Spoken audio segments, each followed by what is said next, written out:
So, a very good evening to all of you. Welcome to Get Concept. So, आज के session में हम लोग डिस्कस करते हैं वो सारे ऑब्जेक्टिव क्वेश्चन जो पावर इलेक्ट्रॉनिक्स के अंदर पूछे गए थे। ठीक है, 20204001 paper code SBT Iran 2024 examination. Okay, तो 3 तारीख की डेट में इसका पेपर हुआ था, 3 जुलाई को। ये पहला पेपर था इलेक्ट्रिकल ब्रांच का, that is the power electronics. Okay, so यहाँ पर हम सारे ऑब्जेक्टिव क्वेश्चन को डिस्कस करने वाले हैं और तो एक बार बता देंगे कि वॉइस वगैरह क्लियर है, तो फिर हम आज का सेशन शुरू करें। जो भी लोग देख रहे हैं तो एक बार बता देंगे कि सारी चीज़ें क्लियर हैं। ओके, तो फिर सेशन हम लोग शुरू करते हैं। तो अगर मैं पावर इलेक्ट्रॉनिक्स के क्वेश्चन पेपर की बात करूं तो थोड़ा सा पावर इलेक्ट्रॉनिक्स का जो क्वेश्चन पेपर है मशीन के कंपेयर में थोड़ा टफ है। ठीक है, ये मानना पड़ेगा कि मशीन के कंपेयर में और बाकी का पेपर जैसे एक ट्रांसमिशन एंड डिस्ट्रीब्यूशन हुआ है उसका तो मैंने पेपर दिखा नहीं है, लेकिन मशीन के कंपेयर में पावर इलेक्ट्रॉनिक्स का जो पेपर है वो थोड़ा सा टफ है। तो कहीं ना कहीं पेपर का जो लेवल है वो इजी टू मॉडरेट नहीं है, मॉडरेट टू डिफ़िकल्ट है। तो ये एक अच्छा पेपर है, हाई थॉट प्रोसेस पर क्वेश्चन फ्रेम था। ठीक है, तो गुड थॉट प्रोसेस पर क्वेश्चन बेस्ड था। सारे के सारे जो क्वेश्चंस थे वो गुड कंसेप्ट पर थे, तो इतना आसान नहीं था किसी को कि वो आसानी से एग्जाम में 20 में 20 ला सकता है। ठीक है, एक आध दो क्वेश्चन को छोड़ के सारे क्वेश्चन में गुड थॉट प्रोसेस थे, तो सभी को दिक्कत हुई होगी, ऐसा मेरा मानना है। ठीक है, तो पेपर का जो लेवल है वो थोड़ा सा हाई था इन case of power electronics. Machine का पेपर काफ़ी ईजी था, लेकिन पावर इलेक्ट्रॉनिक्स में थोड़ा सा जो लेवल है वो हाई है एज कम्पेयर टू मशीन की अगर बात करें तो कहीं ना कहीं पेपर का जो डिफ़िकल्टी लेवल है वो मॉडरेट से टफ की ओर जा रहा है। ठीक है, वो मॉडरेट से टफ की ओर जा रहा है, मॉडरेट से टफ की ओर जा रहा है। ठीक है, तो इस बात का केयर करेंगे कि सर ये पेपर मॉडरेट टू टफ जा रहा है, तो इसका मतलब ये हुआ कि पावर इलेक्ट्रॉनिक्स इतना अच्छा मेरे हिसाब से हर एक स्टूडेंट का अच्छा नहीं गया हुआ, क्योंकि ऑब्जेक्टिव जो हैं सारे ऑब्जेक्टिव जो थे वो गुड कंसेप्ट पर बेस्ड थे। तो जब तक कोई स्टूडेंट डीप में नहीं पढ़ा होगा उससे वो क्वेश्चन बनेगा नहीं, कुछ ना कुछ मिस्टेक की संभावना हो जाएगी। ठीक है, तो इसीलिए मेरे हिसाब से ये पेपर मॉडरेट टू टफ है। तो ठीक है, फिर देखते हैं कि कैसे कैसे क्वेश्चन एग्जाम के अंदर आए थे, तो अगर बता देंगे कि सारी चीज़ें क्लियर हैं तो फिर सेशन को शुरू करते हैं। ओके, तो एक बार जो भी लोग देख रहे थे एक बार सेशन को शेयर कर दो ताकि मैक्सिमम लोग यहाँ पे जुड़ सके। तो क्वेश्चन नंबर 1 की बात करते हैं, तो ये क्वेश्चन थोड़ा इजी है। जो VI कैरेक्टरिस्टिक है पावर ट्रांजिस्टर का, shows the relationship between the dash and the dash, base current, base emitter voltage, collector current, collector emitter voltage. ठीक है, तो जो VI कैरेक्टरिस्टिक होता है पावर ट्रांजिस्टर का वो हम रिलेशन दिखाते हैं किनके बीच में, एक बार बताना इसका क्या आंसर लगाए थे एग्जाम के अंदर, इसका क्या आंसर लगाए थे एग्जाम के अंदर। यहाँ पे जो वेरिएशन होता है, जो रिलेशनशिप होता है between the parameters, okay, VI characteristic के अंदर, that is the collector current and the collector emitter voltage IC। ठीक है, IC with respect to VC। यहाँ पे हम लोग IC को प्लॉट करते हैं, that is the collector current, और इधर होता है voltage emitter to VC, that is the collector to emitter voltage. इधर वोल्टेज होता है, ठीक है, और इधर करंट होता है। तो इसका राइट आंसर हो गया कलेक्टर करंट। तो यहाँ पे लिखना था कलेक्टर करंट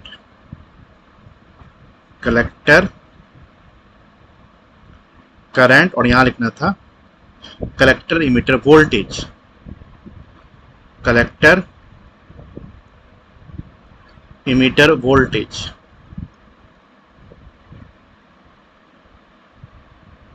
ओके, ठीक है, तो इसका सब लगाए होंगे मेरे हिसाब से। क्वेश्चन नंबर 2 की अगर बात करें तो 2 main categories of SCR turn off methods are commutation and dash commutation, series resonant, shunt resonant, natural और फोर्स्ड। तो ये पूछ रहा है कि 2 मेन कैटेगरीज जो SCR के हैं in order to turn off कौन कौन से मेथड्स, वो कौन कौन से कम्यूटेशन मेथड्स। ठीक है, तो कम्यूटेशन की अगर हम बात करें तो कम्यूटेशन को हम लोग कैटेगराइज करते हैं, कम्यूटेशन सर्किट को हम लोग कैटेगराइज करते हैं दो भाग में। एक होता है नेचुरल कम्यूटेशन, ठीक है, और दूसरा होता है फोर्स्ड कम्यूटेशन। दूसरा क्या होता है? फोर्स्ड कम्यूटेशन, और एक होता है नेचुरल कम्यूटेशन, ठीक है, नेचुरल कम्यूटेशन, या ऐसे हम लोग लाइन कम्यूटेशन भी कहते हैं। तो इसका क्या डिफरेंस होता है? इसका ये डिफरेंस होता है कि nature of supply, if nature of supply,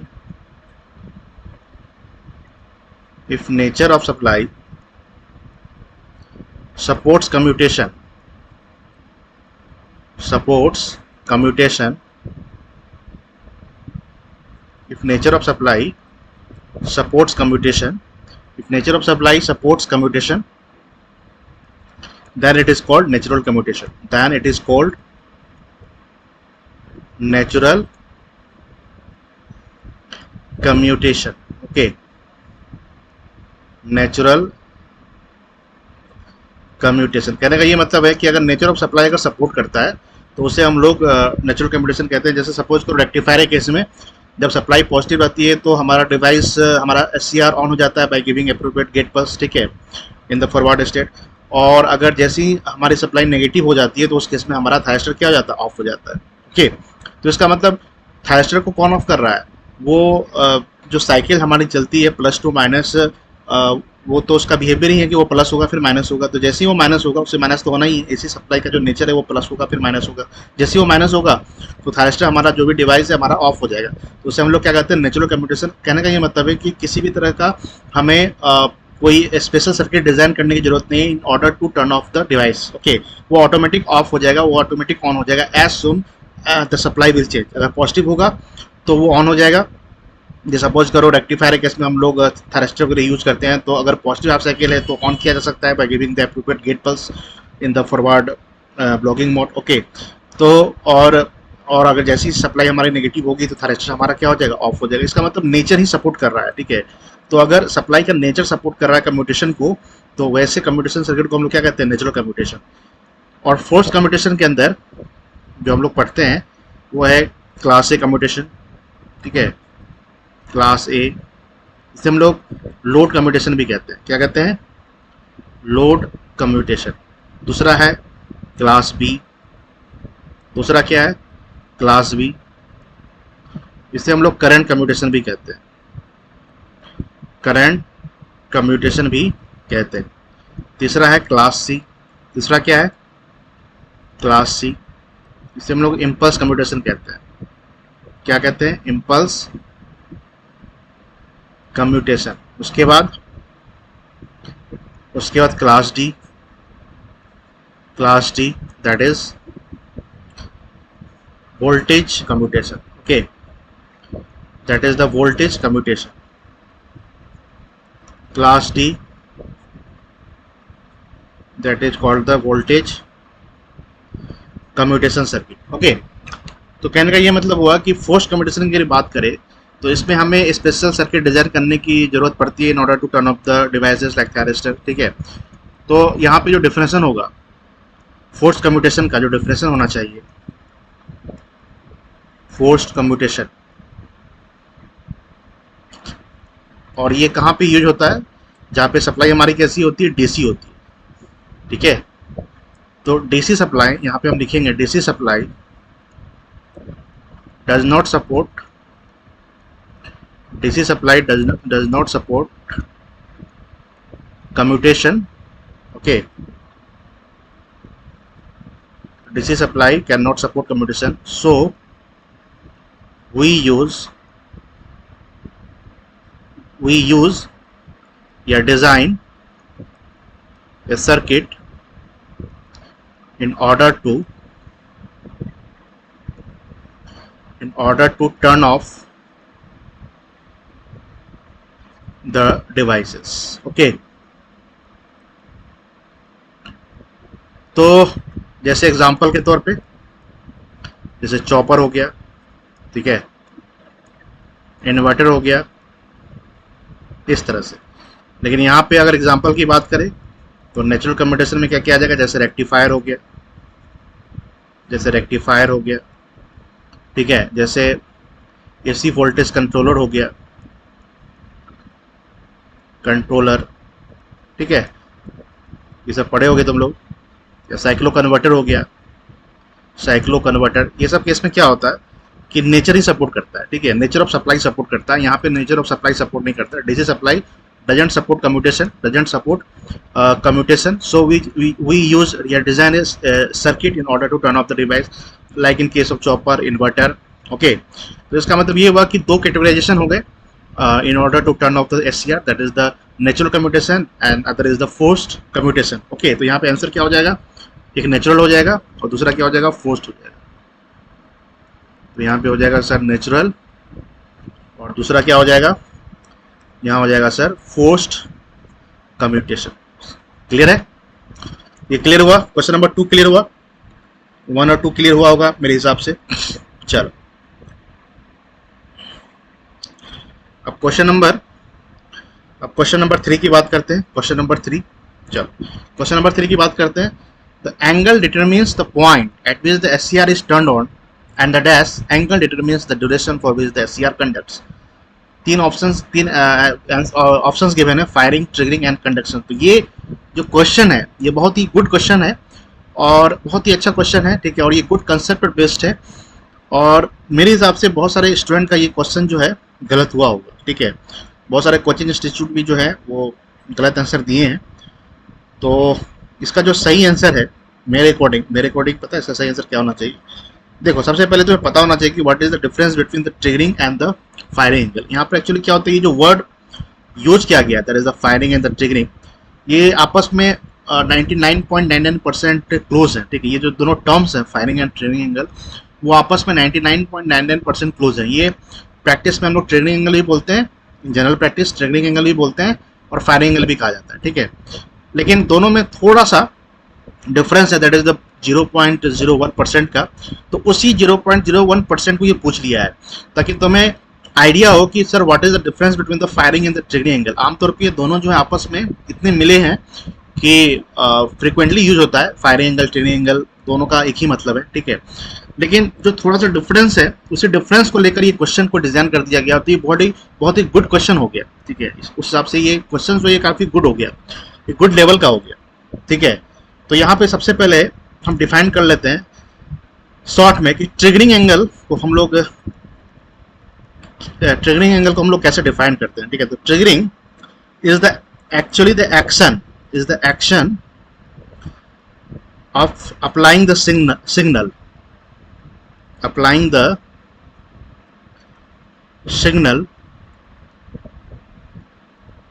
to turn on the thyristor. Triggering जो है वो एक्शन है, is the action of applying the signal to turn on the thyristor, okay, to turn on the thyristor, ये होता है triggering का मतलब। और ये जो पूछ रहा है ना किस एंगल के बारे में पूछ रहा है, वो एंगल बताया जो डिटरमिन करता है the point eight which the SCR is turned on. इसका मतलब समझो, ठीक है, इसमें काफी तुम्हें डीप में जाना पड़ेगा कि triggering is the action of applying the signal to turn on the thyristor. ये एक्शन है सिग्नल को अप्लाई करने का ताकि हमारा थायरिस्टर क्या हो सके, ऑन हो सके, ठीक है। तो जिस पॉइंट पे ये ऑन होता है उससे हम लोग ट्रिगरिंग एंगल कहते हैं। क्या कहते हैं? ट्रिगरिंग एंगल कहते हैं, ओके। और फायरिंग एंगल की अगर बात करें, फायरिंग एंगल की बात करें, firing angle refers to the actual moment। ये तब शुरू होता है actual moment when the thyristor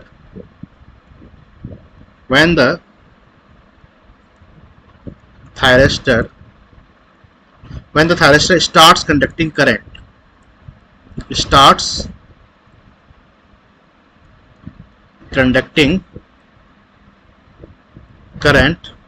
after being triggered। तो ट्रिगर्ड होने के बाद after being triggered, okay, after being triggered मतलब ट्रिगर्ड होने के बाद द मोमेंट वहां से शुरू होता है जहां से थायरिस्टर विल स्टार्ट कंडक्टिंग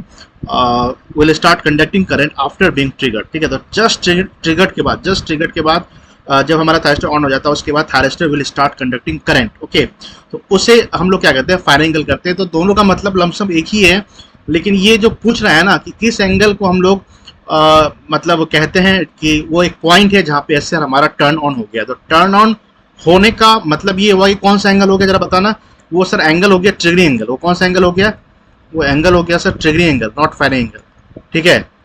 तो इसका मतलब ये हुआ कि यहाँ पे ट्रिगरिंग और फायरिंग का मतलब समझना है कि ट्रिगरिंग एंगल किसे कहते हैं, फायरिंग एंगल ट्रिगर्ड के बाद आएगा, फायरिंग एंगल ट्रिगर्ड के बाद आएगा, उस मोमेंट से शुरू होगा जब thyristor will start conducting current. लेकिन जिस समय हम लोग अप्लाई कर रहे हैं सिग्नल, है ना, in order to turn on the thyristor, उसे हम लोग क्या कहेंगे, ट्रिगरिंग एंगल। तो यहाँ पे जो मोस्ट अप्रोप्रिएट होगा in between the firing and the triggering angle, वो ट्रिगरिंग एंगल होना चाहिए, ठीक है। मेरे हिसाब से ट्रिगरिंग एंगल होना चाहिए, नॉट फायरिंग एंगल, ठीक है। क्योंकि फायरिंग एंगल एक वो मोमेंट है, उस मोमेंट से हम लोग जानते हैं जिस मोमेंट के बाद thyristor will start conducting after being triggered के बाद, ठीक है। तो यहाँ पे फायरिंग एंगल नहीं होना चाहिए मेरे हिसाब से। फायरिंग एंगल, अब देखो दोनों का मीनिंग एक ही है, तो अगर कोई स्टूडेंट फायरिंग एंगल लिख देगा तो वो भी चलेगा, लेकिन यहाँ जो मोस्ट अप्रोप्रिएट आंसर है between the firing and the triggering angle, वो क्या होना चाहिए, ट्रिगरिंग एंगल होना चाहिए मेरे हिसाब से।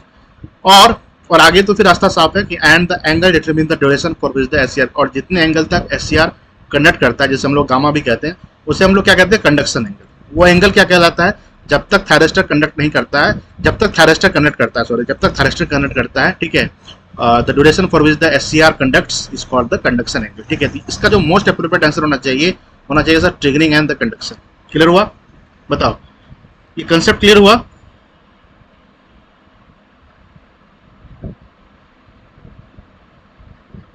ये कंसेप्ट क्लियर हुआ? Good evening. ये कंसेप्ट क्लियर हुआ कि सर यहाँ पे ट्रिगरिंग एंगल होना चाहिए, the angle which determine the point eight which the SCR is turned on, और conduction angle determine the duration for which the SCR conducts, okay. तो यहाँ पे जो मोस्ट एप्रोप्रिएट होगा वो क्या होना चाहिए, ट्रिगरिंग एंगल होना चाहिए। तो ये बहुत ही अच्छा क्वेश्चन है, तो बहुत ही बेसिक पे ये क्वेश्चन पूछा गया है, ठीक है, कि आप ट्रिगरिंग और फायरिंग एंगल को डिफ्रेंशिएट कर पाते हो कि नहीं। एक्चुअली क्या होता है कि ट्रिगरिंग और फायरिंग एंगल को हम लोग एक ही चीज़ समझते हैं, एक ही एंगल होता है, ठीक है, कोई ज़्यादा डिफरेंस नहीं होता है। एक्चुअल प्रैक्टिस में हम लोग दोनों को एक ही मान लेते हैं, एक ही तरह का एंगल है, ठीक है। 99.99% क्लोज है आपस में, ये मतलब इसको डिफ्रेंशिएट नहीं किया जा सकता है। लेकिन जिस हिसाब से पूछ रहा है, तो पॉइंट के बारे में पूछ रहा है कि उस पॉइंट को हम लोग कौन सा एंगल करते हैं जहाँ पे थायरिस्टर हमारा ऑन हो जाता है, ठीक है। Good evening. तो इसका मतलब ये ट्रिगरिंग एंगल हो गया, और conduction angle determine the duration for which the SCR conducts, ठीक है। तो इसको समझना है।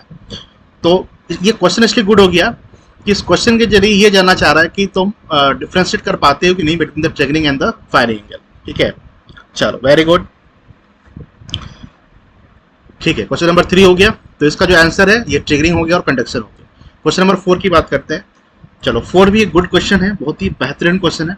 In a single phase fully controlled half wave converter with an RL load and a DC source, the presence of a diode can improve performance by allowing dash current to flow। तो यहाँ पे Zener, vector, freewheeling, ठीक है, कौन सा diode यहाँ पे use होगा, और यहाँ पे क्या भरना है, लोड, इनपुट या रिवर्स, ठीक है। तो ये क्वेश्चन जितना सिंपल लग रहा है देखने में, इतना सिंपल है नहीं, ठीक है। इसको मतलब सॉल्व करने से पहले, बनाने से पहले, ठीक है, आंसर करने से पहले सभी को आइडिया होना चाहिए इसके बारे में। Single phase fully controlled half wave converter के बारे में आइडिया होना चाहिए। Single phase fully controlled half wave converter, load के जगह में आरएल लोड यहाँ पे कनेक्टेड है। तो यहाँ पर थोड़ा सा डिस्कस कर लेते हैं कि अगर हम single phase half wave converter की अगर बात करें, ठीक है, तो सपोज करो ये अपने पास 4 ही थायरिस्टर यूज कर लेते हैं हम लोग, और एक फ्रीव्हीलिंग डायोड कनेक्ट कर लेंगे, ओके। सभी को गुड इवनिंग।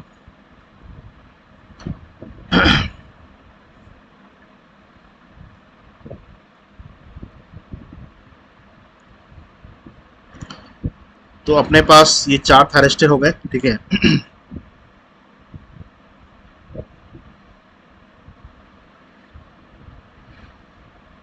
और यहाँ पर एक हम फ्रीव्हीलिंग डायोड को कनेक्ट कर लेते हैं।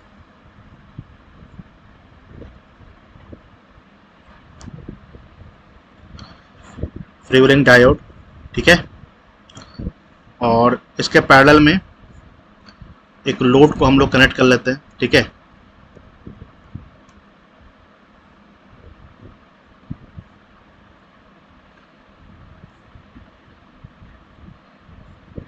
ये रहा लोड,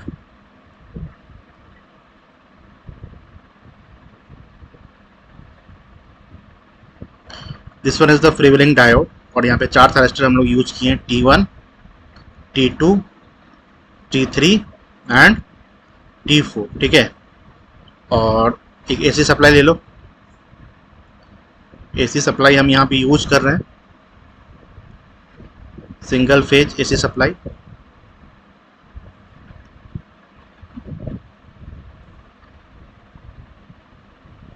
ठीक है। तो इस पूरे वर्किंग पर ये ऑब्जेक्टिव क्वेश्चन फ्रेम है कि इसका वर्किंग तुम्हें पता है कि नहीं, इसके बारे में ये पूछ रहा है एक्चुअली। यहाँ पे सिंगल फेज सोर्स कनेक्टेड है, that is the V equal to VS sine omega t. 4 thyristor हमने यूज किया हुआ है, फ्रीव्हीलिंग डायोड हमने कनेक्ट कर दिया है, ठीक है। तो यहाँ पे एक लोड है और इसके अलोंग आउटपुट करंट में I नोट हो गया, आउटपुट वोल्टेज V नोट हो गया, ठीक है। और ये एक सोर्स करंट है, इसकी पोलरिटी को हम लोग प्लस टू माइनस, ये पोलरिटी को चेंज नहीं करते हैं, ठीक है। तो यहाँ पर अगर हम वेवफॉर्म की बात करें, अगर डिफरेंट वेवफॉर्म की अगर बात करें तो हम लोग को पता होगा, जिसने कंसेप्ट को अच्छे से पढ़ा होगा, कि सर वेवफॉर्म की अगर हम बात करें तो वेवफॉर्म में हम क्या दिखाते हैं पता है। सबसे पहले इनपुट वोल्टेज दिखाते हैं, जिसका नेचर तो साइनसॉइडल है, ठीक है, ठीक है, इस तरह से। और ये मैक्सिमम वोल्टेज है, दैट इज द VM। ये 0 है, पाई है, 2 पाई, दिस इज द 3 पाई, ठीक है। पोलरिटी को हम चेंज नहीं करते, पोलरिटी को हम चेंज नहीं करते। यहाँ पर हम आउटपुट वोल्टेज का वेवफॉर्म बना के दिखाते हैं, ठीक है। आउटपुट वोल्टेज, ये सोर्स वोल्टेज का वेवफॉर्म है, that is the VS with respect to angle, with respect to angle, okay. तो यहाँ पे डिटेल्स में तुम पढ़े ही होंगे। अभी यहाँ पर हम सिर्फ वही वेवफॉर्म बना रहे हैं जो इस प्रॉब्लम को, जिससे इस प्रॉब्लम को बनाया जा सके, समझा जा सके, ठीक है, कि क्या आंसर होना चाहिए। सारे पॉइंट्स को यहाँ डिस्कस नहीं कर पाएंगे। चलो, तो कहने का ये मतलब है कि सर अगर मुझे आउटपुट वोल्टेज का वेवफॉर्म अगर प्लॉट करना है तो कैसे करेंगे। तो ये अल्फा है, ठीक है, ये पाई है, ये 2 पाई है, और ये कहीं ना कहीं 3 पाई, ठीक है। देखो हो क्या रहा है यहाँ पे, एक चीज और समझो कि फ्रीव्हीलिंग डायोड का जो वोल्टेज है ये प्लस है या माइनस है। यहाँ का जो वोल्टेज होगा सर ये VD मान लेते हैं, VD। अगर जस्ट यहाँ पे KVL लगाओ, इस लूप में KVL अगर लगाओगे तो क्या आएगा, V not plus VD equal to 0।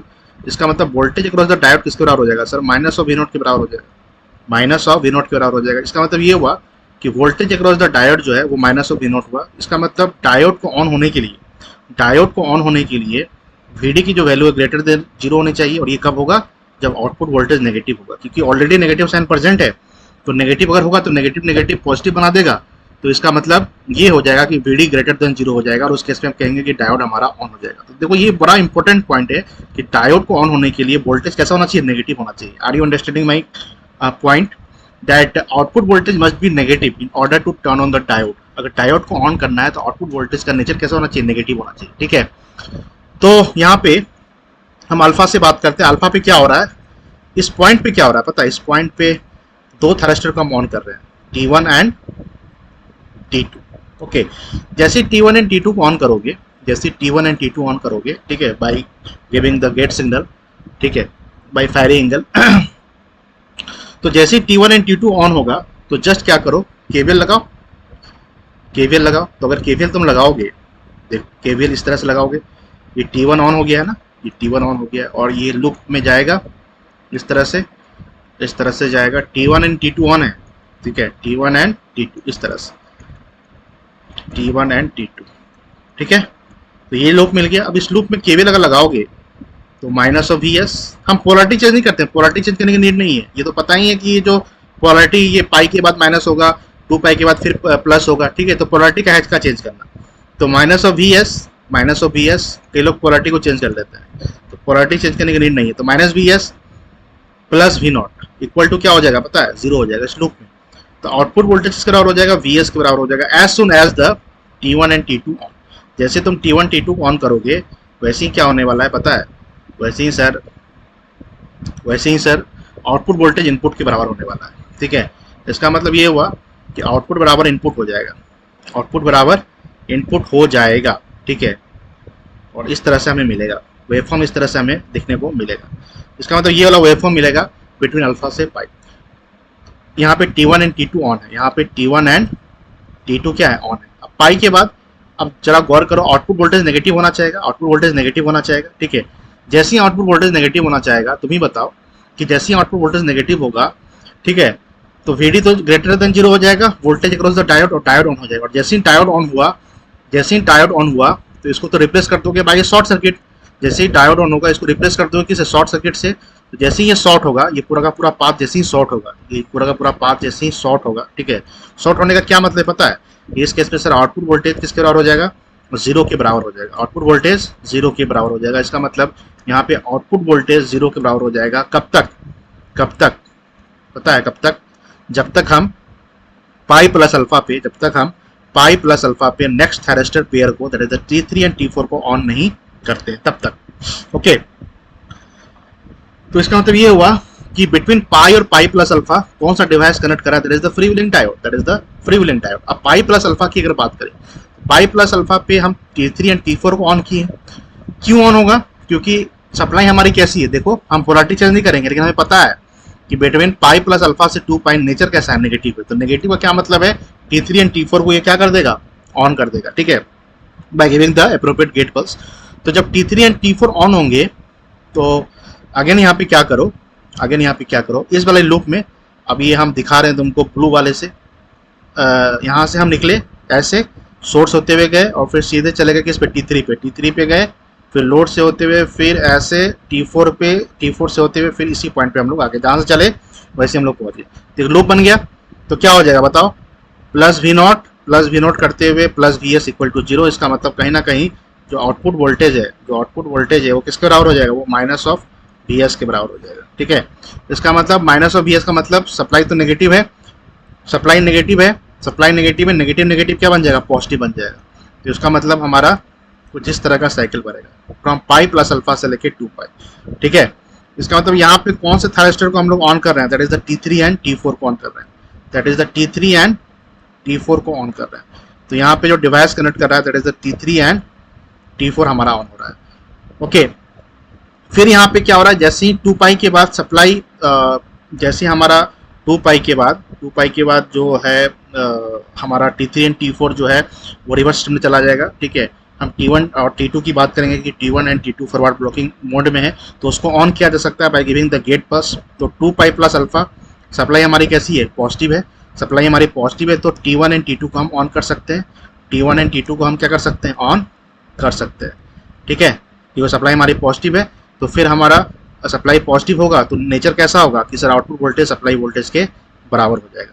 और इन बिटवीन 2 पाई और 2 pi plus alpha, in between 2 पाई से लेके 2 पाई प्लस अल्फा के बीच क्या हो रहा है कि देखो यहाँ पे कि सप्लाई जो है वो सप्लाई चेंज हो जाएगा। ठीक है ना, बिटवीन 2 पाई से लेके 2 पाई प्लस अल्फा की अगर बात करें तो सप्लाई नेगेटिव होना चाहेगा, तो नेगेटिव जैसे ही सप्लाई होगा तो इसका मतलब ये हुआ कि जो डायोड के लोग जो वोल्टेज है वो पॉजिटिव हो जाएगा और यहाँ पे डायोड अगेन कनेक्ट कर लेगा। तो यहाँ पे जैसे ही डायोड कनेक्ट करेगा आउटपुट वोल्टेज क्या हो जाएगा पता है, जीरो हो जाएगा। आउटपुट वोल्टेज क्या हो जाएगा, यहाँ पे जीरो हो जाएगा। इसका मतलब ये हुआ कि हाफ वेव कन्वर्टर वाले सर्किट में आउटपुट वोल्टेज जीरो हो जाएगा, जब फ्री व्हीलिंग डायोड कनेक्ट करेगा। ओके, इसका मतलब ये हुआ यहाँ भी फ्री व्हीलिंग डायोड कनेक्ट करेगा prior to T1 and T2 free wheeling diode is conducting. ठीक है, T1 एंड T2 से पहले यहाँ पे देखो, यहाँ पे T1 एंड T2 है, तो T1 एंड T2 से पहले फ्री व्हीलिंग डायोड कनेक्ट कर रहा है, तो यहाँ भी T1 एंड T2 से पहले फ्री व्हीलिंग डायोड कनेक्ट करेगा। तो यहाँ पे हो क्या रहा है, अगर फुल कन्वर्टर तुमने पढ़ा होगा तो फुल कन्वर्टर में आउटपुट वोल्टेज जो है ना उसका नेचर नेगेटिव हो जाता है, आउटपुट वोल्टेज का नेचर कैसा हो जाता है, नेगेटिव हो जाता है। तो इन नेगेटिव होने से यहाँ बचा रहा है, देखो यहाँ पे नेगेटिव होने से बचा रहा है, यहाँ पे आउटपुट वोल्टेज नेगेटिव नहीं हो रहा है, यहाँ पे आउटपुट वोल्टेज कैसा हो रहा है, यहाँ पे आउटपुट वोल्टेज सर पॉजिटिव हो रहा है, यहाँ पे आउटपुट वोल्टेज पॉजिटिव हो रहा है। इसका मतलब जो परफॉर्मेंस है वो better as compare to full wave converter, ठीक है, जहाँ पे हम 4 थाइस्टर यूज कर रहे थे। फ्री व्हीलिंग डायोड की हेल्प से आउटपुट वोल्टेज को नेगेटिव होने से हम बचा सकते हैं, ठीक है। तो इसका मतलब क्या हुआ कि यहाँ पे जो zener diode, varactor and free wheeling, तो यहाँ पे कौन सा डायोड होगा, that is the free wheeling diode. Free wheeling diode क्या कर रहा है, परफॉर्मेंस को इंप्रूव कर रहा है, ओके। तो कैसे कर रहा है, it is improving the performance by allowing current to flow. किस तरह का करंट, देखो जब फ्री व्हीलिंग डायोड कनेक्ट करेगा तो लोड करंट, ये लोड करंट है ना आई नोट, ये लोड करंट है आई नोट, तो आई नोट जस्ट इस वाले लूप में पास कर जाएगा, ठीक है, आई नोट इस लूप में पास कर जाएगा, फ्री व्हीलिंग डायोड के क्रॉस करंट पास करेगा। तो फ्री व्हीलिंग डायोड जैसे ही ऑन होगा आउटपुट वोल्टेज तो जीरो हो जाएगा और ये सारा का सारा जो लोड में करंट फ्लो कर रहा है वो पास कर जाएगा किसमें, फ्री व्हीलिंग डायोड में। तो इसका मतलब यहाँ पे क्या हो जाएगा, load current to flow out of the load input and reverse, तो लोड करंट टू फ्लो यहाँ पे लिखना था। इसका मतलब इसका जो आंसर है वो फ्री व्हीलिंग डायोड और लोड करंट हो गया, ओके। तो बहुत ही गुड लेवल का क्वेश्चन था ये। तो जब तक ये सर्किट डायग्राम सबको पता नहीं चलेगा तो वो इस क्वेश्चन को अटेम्प्ट नहीं कर सकता है, सॉल्व नहीं कर सकता है, ठीक है।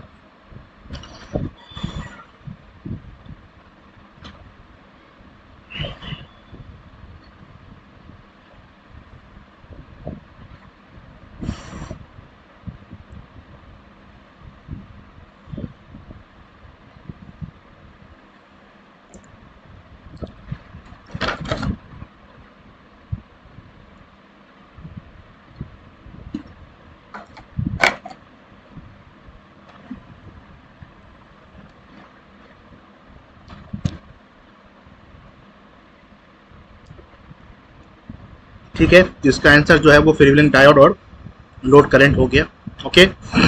चलो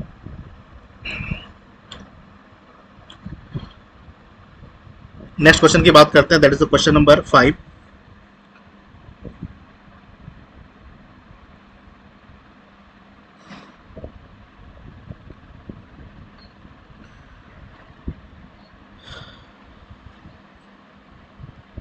चलो क्वेश्चन नंबर 5 की बात कर लेते हैं।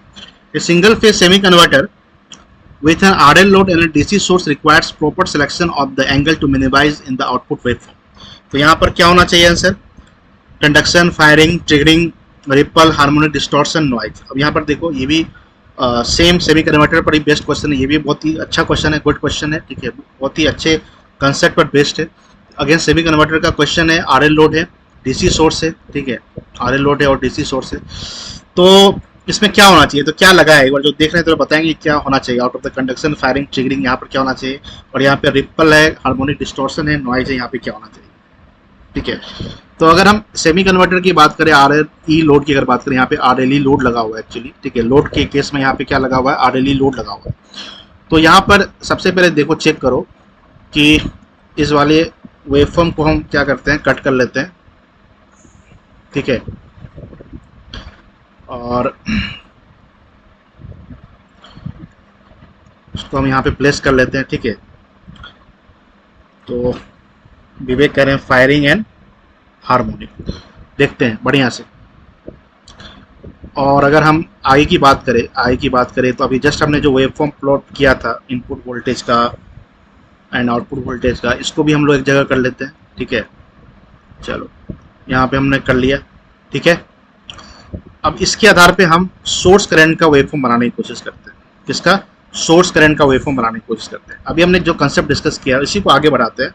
अगर तुम सोर्स करंट के वेवफॉर्म को अगर प्लॉट करते हो यहाँ पे, ठीक है, सोर्स करंट के वेवफॉर्म को, ये जीरो है, ये अल्फा। आप तुम ही बताओ कि जब सोर्स करंट का वेवफॉर्म बनाओगे तो जब फ्री व्हीलिंग डायोड कनेक्ट कर रहा है from zero to alpha, zero से alpha free wheeling diode connect कर रहा है, तो इसका मतलब करंट की अगर बात करें तो सोर्स करंट तो फ्लो ही, जो सोर्स करंट है, अगर सोर्स करंट की अगर बात करें, ठीक है, तो जब फ्री व्हीलिंग डायोड कनेक्ट करेगा तो लोड करंट ऐसे पास कर जाएगा फ्री व्हीलिंग डायोड के क्रॉस। इसका मतलब इस केस में सोर्स करंट क्या हो गया, इस केस में सर सोर्स करंट जीरो हो गया।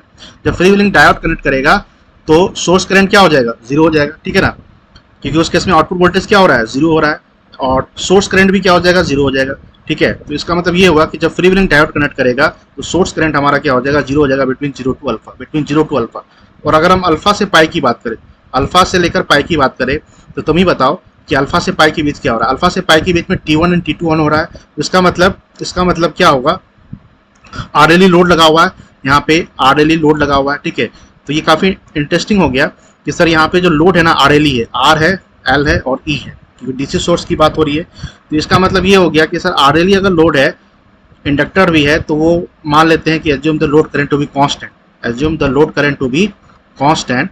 तो जब T1 एंड T2 ऑन होंगे, जब T1 एंड T2 ऑन होंगे, तो इसका मतलब करंट इस तरह से फ्लो करेगा, ऐसे पास करेगा, ऐसे पास करेगा, ऐसे जाएगा, इस तरह से करते हुए ये पाथ को ये कंप्लीट कर लेगा। ठीक है, देख रहे हो तुम कि सर ऐसे करंट निकला, ऐसे गया, यहाँ से लोड से होते हुए पास करते हुए T2 से पास करते हुए ऐसे आ जाएगा। इसका मतलब जो सोर्स करंट है वो किसके बराबर है? वो सोर्स करंट जो है वो I नोट के बराबर है। सोर्स करंट किसके बराबर है? I नोट के बराबर है। I नोट कैसा है सर? कांस्टेंट है। I नोट कैसा है? कांस्टेंट है। इसका मतलब ये हुआ कि जो सोर्स करंट होगा वो I नोट के बराबर होगा। तो इसका मतलब अल्फा से पाई की अगर बात करें तो इस तरह का नेचर बनेगा। ठीक है, इस तरह का नेचर बनेगा फ्रॉम अल्फा से pi, and this is I naught, this is I naught. जब फ्री व्हीलिंग डायोड कनेक्ट करेगा तो उस केस में सोर्स करंट 0 होगा। ठीक है, अब अगर हम आई की बात करें, पाई की बात, तो पाई से पाई प्लस अल्फा, अगेन कौन सा डिवाइस कनेक्ट करेगा? That is the free wheeling diode. तो जैसे ही फ्री व्हीलिंग डायोड कनेक्ट करेगा सोर्स करंट क्या हो जाएगा? 0 हो जाएगा।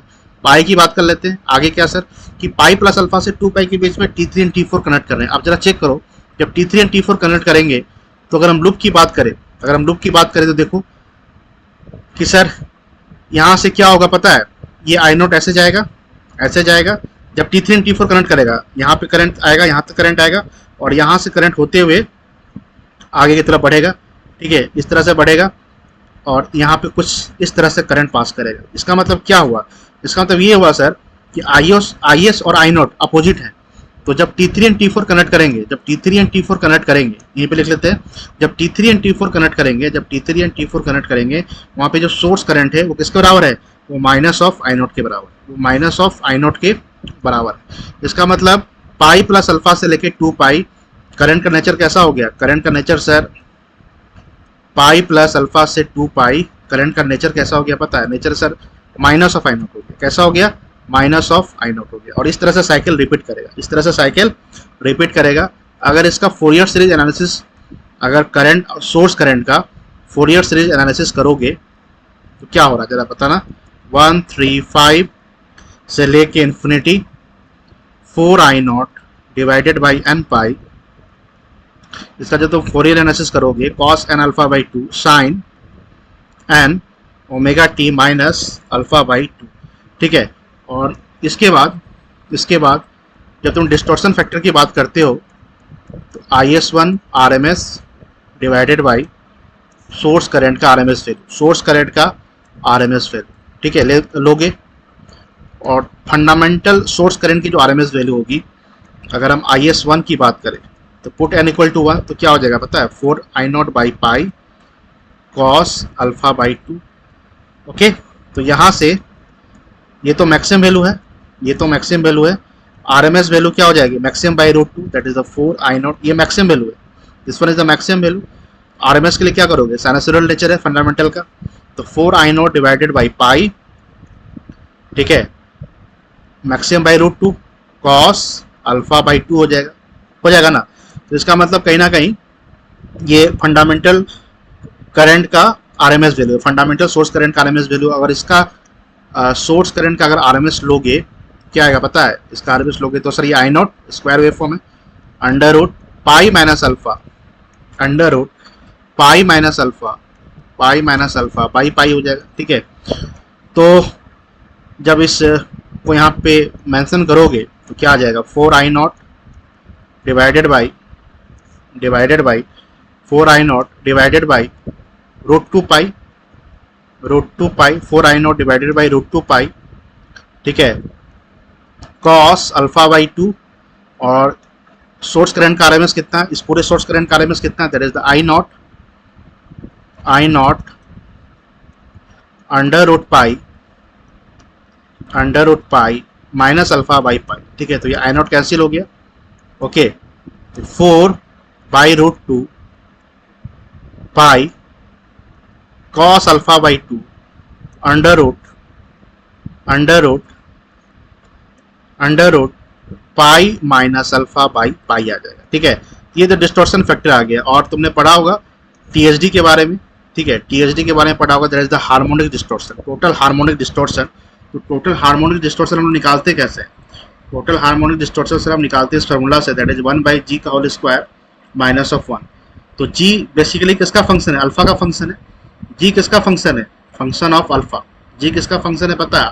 Function of alpha. तो इसका मतलब ये हुआ कि THD जो है, THD is a function of alpha हो गया। THD किसका फंक्शन हो गया? THD is a function of alpha, ठीक है। THD is a function of alpha. Total harmonic distortion, इसे हम लोग क्या बोलते हैं? Total harmonic distortion is a function of alpha. तो इसका मतलब अल्फा क्या? Firing angle. तो हार्मोनिक को रिड्यूस किया जा सकता है, ठीक है, by proper selecting the firing angle. अगर फायरिंग एंगल को तुम सेलेक्ट करोगे तो वहां से हार्मोनिक को कम किया जा सकता है, क्योंकि टोटल हार्मोनिक डिस्टॉर्शन किसका बराबर है? 1/g का होल स्क्वायर माइनस 1। तो सपोज करो यहाँ पर हम अगर अल्फा की जो वैल्यू है 30 ले लेंगे। कितना ले लेंगे? π/6 ले लेंगे। तो अगर π/6 यहाँ पे पुट करोगे, ठीक है, अल्फा की वैल्यू अगर π/6 पुट करोगे तो जी की जो वैल्यू आती है दैट इज सर आती है 0.95 आती है, ठीक है, या 3/π आती है। सॉल्व कर लेना, 3/π आएगा। और जब यहाँ पे पुट करोगे 3/π तो टोटल हार्मोनिक डिस्टॉर्शन पता कितना आ जाता है? ये आ जाता है सर 31% आ जाता है। और single phase full wave converter वाले सर्किट में टोटल हार्मोनिक डिस्टॉर्शन 48% आता है for same angle, that is the alpha equal to 30 degree, ठीक है। तो इसका मतलब बाई proper selecting of firing angle को अगर प्रॉपर सेलेक्ट करोगे तो हम लोग हार्मोनिक को क्या कर सकते हैं? हम लोग हार्मोनिक को कम कर सकते हैं, ठीक है। तो इसका मतलब इसका जो आंसर हो गया उसका आंसर क्या होना चाहिए? इस वाले क्वेश्चन का आंसर क्या होना चाहिए? Proper selection of firing angle, proper selection of firing angle. तो यहाँ पे हो जाएगा फायरिंग एंगल, ठीक है, to minimize harmonic distortion, to minimize harmonic distortion, ठीक है, to minimize harmonic distortion in the output wave. ये अप्रोप्रिएट आंसर है, ये मोस्ट अप्रोप्रिएट आंसर है। और ये बहुत ही गुड क्वेश्चन था। इतना आसान नहीं होता एग्जाम के अंदर इसको सॉल्व करना, ठीक है। ये पूरे कंसेप्ट तुम्हें पता होने चाहिए। ऑलरेडी लोड है, ठीक है। तो यहाँ पर अगेन वेव फॉर्म जो है हमारा ऐसा ही बनेगा, ठीक है। तो अगेन यहाँ पे फ्री व्हीलिंग डायोड कनेक्ट करेगा 0 से अल्फा, फिर अल्फा से पाई T1 T2 और पाई से पाई प्लस अल्फा। यहाँ पे इंटरेस्टिंग क्या कि सर फ्री व्हीलिंग डायोड जब कनेक्ट करेगा तो आउटपुट वोल्टेज 0 हो जाएगा, ठीक है। जब फ्री व्हीलिंग डायोड करेगा तो इसका मतलब उस केस में कोई सोर्स करंट नहीं होगा। और सोर्स करंट कब होगा? Between alpha two pi and pi plus alpha से 2 पाई। अल्फा से पाई सोर्स करंट I0 के बराबर होगा, पाई प्लस अल्फा से 2 pi source current minus of I0 के बराबर होगा। तो ये सब कंसेप्ट आना चाहिए, फोरियर सीरीज आना चाहिए। यहाँ पे डिस्टॉर्शन फैक्टर की हम बात कर रहे हैं, यहाँ पे टोटल हार्मोनिक डिस्टॉर्शन की बात कर रहे हैं, यहाँ से रिलेट कर रहे हैं between the total harmonic distortion with respect to the firing angle that is the alpha. तो प्रॉपर सिलेक्शन लेते हुए हम लोग हार्मोनिक डिस्टॉर्शन को क्या कर सकते हैं? क्योंकि हार्मोनिक डिस्टॉर्शन जो है फंक्शन ऑफ अल्फा है, उसको हम लोग मिनिमाइज कर सकते हैं, ठीक है। तो इसका जो करेक्ट आंसर हो गया फायरिंग और हार्मोनिक डिस्टॉर्शन हो गया। तो ये क्वेश्चन बहुत ही गजब का था, गजब लेवल का था, ठीक है। तो ठीक है, आगे की बात करते हैं। क्वेश्चन नंबर 5 हो गया। क्वेश्चन नंबर 6 की बात कर लेते हैं आप, नेक्स्ट क्वेश्चन। तो यहाँ तक बताओगे कि सर कंसेप्ट क्लियर है? सारे यहाँ तक कंसेप्ट जो है क्लियर हो गए, ठीक है। अब ये देखो क्वेश्चन नंबर जो 5 है और क्वेश्चन नंबर 4 एक ही तरह का क्वेश्चन है। वो भी सेमी कन्वर्टर पर बेस्ड था, ये भी सेमी कन्वर्टर पर बेस्ड है। Fully control half wave converter है, ये भी RL लोड यहाँ पे कनेक्टेड है और यहाँ पे एक RL लोड कनेक्टेड है, लेकिन सेम तरह का क्वेश्चन है, ठीक है। इसी क्वेश्चन में क्या किया गया है कि फ्री व्हीलिंग डायोड के बारे में पूछ लिया कि इसके परफॉर्मेंस कैसे हम लोग इंप्रूव कर सकते हैं, क्योंकि आउटपुट वोल्टेज हमारा नेगेटिव होने से बचा रहा है फ्री व्हीलिंग डायोड। तो ये कैसे होगा? By allowing load current. तो जब फ्री व्हीलिंग डायोड कनेक्ट करेगा तो लोड करंट इसे पास कर जाएगा। और इसी सेमी कन्वर्टर पर RLD लोड लगाकर उन्होंने क्या पूछ लिया कि फायरिंग एंगल को हम लोग प्रॉपर सेलेक्ट करते हुए हम लोग क्या मिनिमाइज कर सकते हैं? That is the harmonic distortion in the output wave. Okay, तो ये हार्मोनिक का क्वेश्चन हो गया। ये क्वेश्चन जो है ये हार्मोनिक का है, तो बहुत ही गुड लेवल का क्वेश्चन है ये। तो इसके लिए तुम्हें हार्मोनिक फोरियर सीरीज आना चाहिए, इसके लिए तुम्हें फोरियर सीरीज आना चाहिए, सोर्स करंट को वेवफॉर्म ड्रॉ करने आना चाहिए, ठीक है। तभी ये क्वेश्चन तुमसे बन पाएगा, ठीक है। तभी तुम कॉन्फिडेंस के साथ बता सकते हो कि सर इसका आंसर जो है वो फायरिंग एंड हार्मोनिक होना चाहिए, firing and harmonic distortion. Okay, चलो।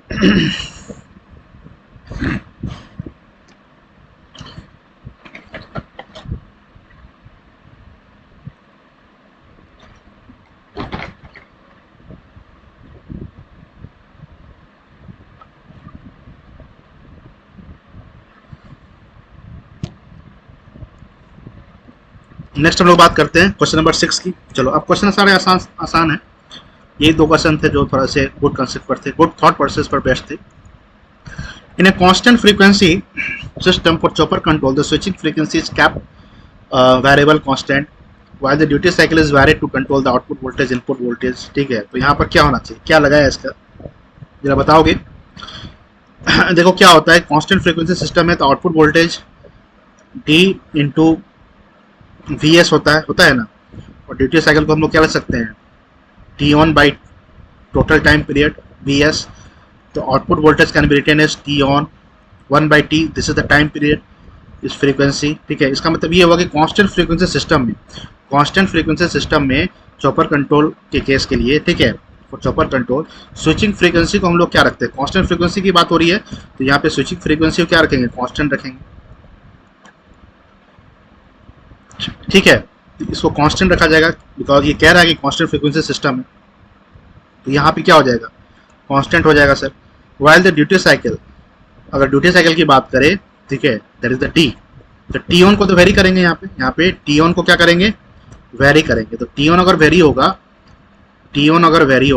ठीक है, T ऑन अगर ऑन टाइम अगर वेरी करोगे, ऑन टाइम अगर while the duty cycle is varied, ठीक है, तो यहाँ पे फ्रीक्वेंसी कांस्टेंट है. तो आउटपुट को कंट्रोल करने के लिए T ऑन को वेरी करना पड़ेगा, और T ऑन अगर वेरी होगा तो कहीं ना कहीं ड्यूटी साइकिल भी वेरी हो सकता है. ठीक है, तो ड्यूटी साइकिल किसके बराबर है, T on into F, because F equal to 1 by T होगा ना. तो इसका मतलब ये हुआ कि सर कांस्टेंट फ्रीक्वेंसी सिस्टम के लिए ड्यूटी साइकिल को हम वेरी करेंगे, ठीक है, ड्यूटी साइकिल को हम वेरी करेंगे by varying the on time, okay. तो फ्रीक्वेंसी तो कांस्टेंट हो जाएगा, और आगे कह रहा है कि while the duty cycle is varied to control the किसको कंट्रोल करने के लिए, to control the output voltage, क्योंकि output voltage is nothing but T on frequency into VS. Okay, तो ये तो VS तो फिक्स है, input voltage, frequency constant frequency system है. इसका मतलब कहीं ना कहीं ड्यूटी साइकिल को वेरी किया जा रहा है, क्योंकि T ऑन को क्या ले सकते हो, T ऑन को हम क्या ले सकते हैं, T on can be written as D into T, okay, D into T.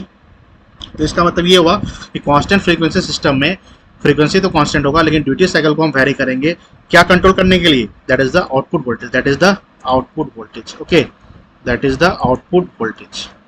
यहाँ पे क्या होना चाहिए, आउटपुट वोल्टेज होना चाहिए.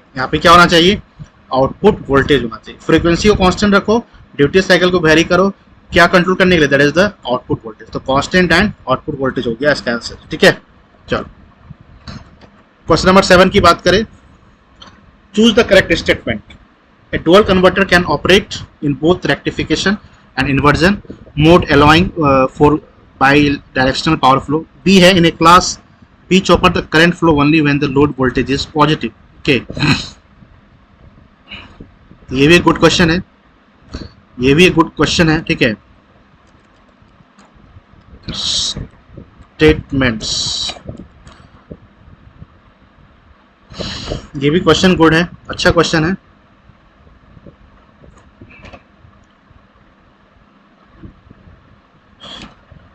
चलो, तो क्या होता है कि डुअल कन्वर्टर के बारे में तुमने पढ़ा होगा. डुअल कन्वर्टर जो है फॉरवर्ड ब्लॉकिंग मोड में ऑपरेट करता है एज ए रेक्टिफिकेशन मोड. ठीक है, dual converter forward blocking mode में ऑपरेट करता है. ये पावर सप्लाई करता है AC टू DC, मतलब रेक्टिफिकेशन मोड में ये वर्क करता है. किसमें वर्क करता है, रेक्टिफिकेशन मोड में. ठीक है,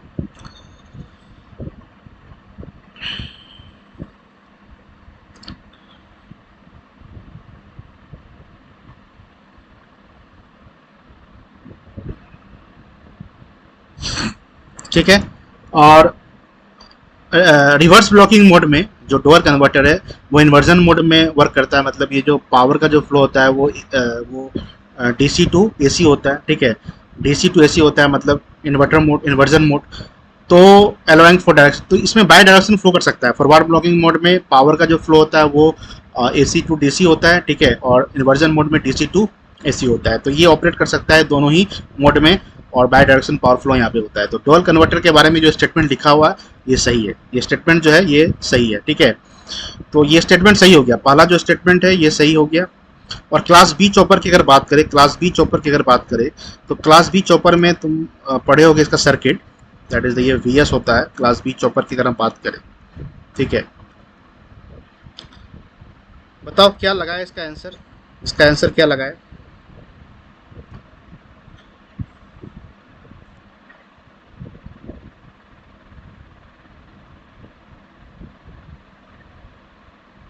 क्वेश्चन नंबर 6 में विवेक कह रहे हैं क्वेश्चन नंबर 6, सर दोनों में से कैसे चूज कर सकते हैं, किसी एक साइड का ही ना आंसर होगा। हाँ तो देखो यहाँ पे वेरिएबल कांस्टेंट है और यहाँ फिर स्लैश दिया हुआ है और यहाँ पे आउटपुट वोल्टेज और इनपुट वोल्टेज है। तो यहाँ पे जो तुम्हें टाइप करना है, लिखना है वेरिएबल और कांस्टेंट, वेरिएबल और कांस्टेंट, ठीक है, वेरिएबल और कांस्टेंट। तो यहाँ पे वेरिएबल कांस्टेंट और कांस्टेंट लिखो, ठीक है। स्विचिंग फ्रीक्वेंसी को तो हम लोग कांस्टेंट रखेंगे। Why the duty cycle is vary to control the output voltage, यहाँ पे आउटपुट इनपुट में दोनों में से कोई एक भरना है, तो आउटपुट इनपुट में से आउटपुट होगा, ठीक है। तो सही तो दिया हुआ है, वेरिएबल कांस्टेंट में कांस्टेंट लिखो और आउटपुट इनपुट में आउटपुट लिखो। आउटपुट वोल्टेज को वेरी करने के लिए हम लोग ड्यूटी साइकिल को वेरी करेंगे, कंट्रोल आउटपुट वोल्टेज को कंट्रोल करने के लिए हम लोग ड्यूटी साइकिल को वेरी करेंगे और स्विचिंग फ्रीक्वेंसी को कांस्टेंट रखा जाएगा। सही तो है, ठीक है। क्वेश्चन नंबर 6 की अगर बात करें तो चलो, और क्वेश्चन नंबर 5 का तो हो गया, 6 का भी हो गया, ठीक है। 7 की हम बात कर रहे हैं कि डुअल कन्वर्टर जो है दोनों ही मोड में वर्क कर सकता है। फॉरवर्ड ब्लॉकिंग मोड में ये रेक्टिफिकेशन की तरह मोड में वर्क करता है और रिवर्स ब्लॉकिंग मोड में ये इन्वर्जन की तरह मोड करता है। तो पहला स्टेटमेंट सही हो गया, एक साइड का आंसर। इसमें दोनों स्टेटमेंट लिखना, ये दोनों स्टेटमेंट सही है। देखो अब ये फर्स्ट भी सही है और ये सेकंड भी सही है, दोनों स्टेटमेंट को लिखना है एग्जाम के अंदर, ठीक है। तो क्वेश्चन नंबर 7 में 1 लिखना है फिर 2 लिखना है कि दोनों सही है सर, इस तरह से तुम्हें बताना है। अब ये तो सही हो गया। अब क्लास बी चॉपर की हम बात करें तो क्लास बी चॉपर में देखो क्या होता है। क्लास बी चॉपर का तुम अगर डायग्राम देखे होगे, क्लास बी चॉपर में ये क्लास बी चॉपर आप बना रहे हैं, ठीक है। नहीं 7 में दोनों ही सही है। देखो एक्सप्लेनेशन पे जाओ ना, एक्सप्लेनेशन पे जाओ, ठीक है। स्टेटमेंट पढ़ो क्या कह रहा है, स्टेटमेंट को पढ़ो। कोई और बता दिया कि ए सही है बी गलत है तो वो सही नहीं है ना, जब तक तुम अपने से चीज़ों को कंसेप्ट क्लियर नहीं करोगे कि सर क्लास बी चॉपर में होता क्या है, ऐसा क्या चीज़ है इसके अंदर कि स्टेटमेंट सही हो गया। इसको देखना है ना। ये इंडक्टर है, ये ई है, ओके। यहाँ पे आउटपुट वोल्टेज हो गया, आउटपुट वोल्टेज नहीं, फर्स्ट लिखने से सही नहीं होगा। ये दोनों ही सही है, पता है, ये दोनों ही सही है, दोनों लिखना पड़ेगा, दोनों लिखोगे तभी सही होगा। इसमें पूछ रहा है कि चूज द करेक्ट स्टेटमेंट, एक भी हो सकते हैं सही, दोनों दोनों भी हो सकते हैं, तो दोनों लिखना है ना। 2 नंबर का क्वेश्चन है ना, इतना आसान तो नहीं है कि कोई एक लिख लोगे और सही हो जाएगा, ठीक है। घबराना नहीं है, तुम लोग का फर्स्ट टाइम है ऐसा, न्यू पैटर्न पर सारे क्वेश्चंस फ्रेम्ड हैं। ये स्विच है, चलो। अब no matter either the chopper is on और ऑफ। देखो इसमें क्या होता है, ये सप्लाई वोल्टेज है, ठीक है, ये डायोड है, ये डायोड है, ये चॉपर हो गया, ठीक है, ये आउटपुट वोल्टेज है। तो यहाँ पर क्या हो रहा है कि जैसे ही चॉपर ऑन होगा, जब चॉपर ऑन होगा तो आउटपुट वोल्टेज तो 0 होगा। जब चॉपर ऑन होगा, चॉपर ऑन होगा, स्विच जब ऑन होगा तो आउटपुट वोल्टेज क्या हो जाएगा, 0 हो जाएगा, ठीक है। और जैसे ही तुम्हारा उस केस में क्या करेगा पता है, जैसे ही उस केस में क्या करेगा, इंडक्टर जो है वो एनर्जी को स्टोर करेगा, ठीक है। और यहाँ पे आउटपुट वोल्टेज हमारा 0 हो जाएगा क्योंकि ये सोर्स से कनेक्ट नहीं रहेगा। लेकिन जैसे ही, हाँ हाफ मार्क्स मिल सकता है, मे बी मिल जाएगा, हाफ मार्क्स मिल जाएगा। तो आउटपुट वोल्टेज 0 होगा जब चॉपर ऑन होगा, और जब चॉपर ऑफ होगा तो उस केस में क्या होगा पता है, ये जो आउटपुट वोल्टेज है ना, ये है E plus L D I by D T, ये कहीं ना कहीं Vs से ग्रेटर हो जाएगा। ये किससे बड़ा हो जाएगा, Vs से ग्रेटर हो जाएगा। और इस केस में इस डायोड को क्या कर देगा, ऑन कर देगा, क्योंकि डायोड का ये P है और ये N है। और जब ये जो वोल्टेज अगर P वोल्टेज N से बड़ा हो जाएगा तो उस केस में डायोड ऑन हो जाएगा, इसका मतलब करंट फ्लो कर जाएगा, इसका मतलब करंट फ्लो कर जाएगा, ठीक है। तो आउटपुट वोल्टेज 0 जब चॉपर ऑन है, और जब चॉपर ऑफ है तो उस केस में आउटपुट वोल्टेज जो वो एक्सीड कर जाएगा किससे, सोर्स वोल्टेज से। और जैसे ही एक्सीड कर जाएगा हमारा डायोड ऑन हो जाएगा, और जैसे ही डायोड ऑन होगा तो current will start to deliver. Current किस तरह से स्टार्ट करेगा, इंडक्टर के क्रॉस होते हुए जाएगा और सोर्स से होते हुए ये अपने लूप को कंप्लीट कर लेगा, ठीक है। तो इस तरह से करंट फ्लो करेगा, ठीक है। तो इसका मतलब ये हुआ कि इस केस में जो आउटपुट वोल्टेज है वो सोर्स वोल्टेज से एक्सीड कर जाएगा और डायोड हमारा क्या हो जाएगा, डायोड हमारा ऑन हो जाएगा, डायोड हमारा ऑन हो जाएगा, ठीक है, डायोड हमारा ऑन हो जाएगा। ये बात क्लियर है सभी को। तो अब इसमें देखो, अब स्टेटमेंट क्या कह रहा है, तो स्टेटमेंट को ध्यान से समझो, ध्यान से देखो कि स्टेटमेंट सर क्या कह रहा है। स्टेटमेंट ये कह रहा है कि in class B chopper, statement ये कह रहा है सर कि in class B chopper the current flow only when the load voltage is positive, current flow only when the load voltage is positive. तो करंट तो फ्लो कर ही रहा है जब लोड वोल्टेज पॉजिटिव है, ठीक है। यहाँ पे देखो इसका जो ग्राफ तूने बनाया होगा वोल्टेज और करंट के बीच का, क्लास बी चॉपर के केस में ये वी नॉट है, ये क्या है, ये आई नॉट है, ठीक है, ये माइनस ऑफ आई नॉट है इधर। तो करंट तो फ्लो कर रहा है ना, यहाँ पे एक्चुअली क्या है कि लोड से out of the phase current flow कर रहा है, लोड से out of the phase current flow कर रहा है। तो इसका मतलब करंट को हम लोग क्या ट्रीट कर लेंगे, करंट को हम लोग सर ट्रीट कर लेंगे नेगेटिव, करंट को हम लोग क्या ट्रीट कर लेंगे सर, नेगेटिव ट्रीट कर लेंगे, करंट को हम लोग नेगेटिव ट्रीट कर लेंगे। इसका मतलब करंट फ्लो तभी कर रहा है जब लोड वोल्टेज कैसा है, पॉजिटिव है। तो ये स्टेटमेंट तो सही हो गया कि क्लास बी चॉपर में करंट फ्लो ओनली व्हेन तो लोड वोल्टेज इज पॉजिटिव, सही है, लोड वोल्टेज इज पॉजिटिव। ये स्टेटमेंट तो सही हो गया, ये स्टेटमेंट सही हो गया।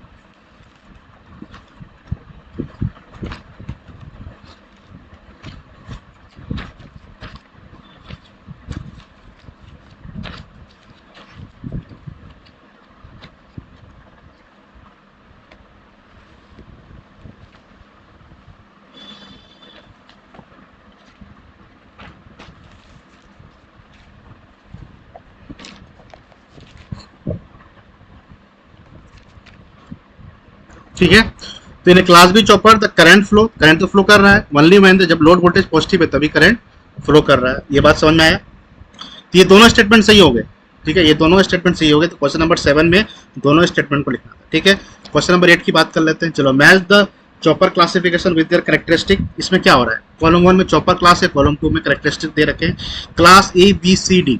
अब इसको देखना है तुम्हें, ठीक है। अब देखो यहाँ पे class A B C D की बात करें, हम class A B C D की बात करें तो देखो हो क्या रहा है। क्लास ए की अगर बात करें तो class A is nothing but the type A chopper, ठीक है, type A chopper. V S जो कि स्टेप डाउन चॉपर तुम पढ़ते हो, ठीक है।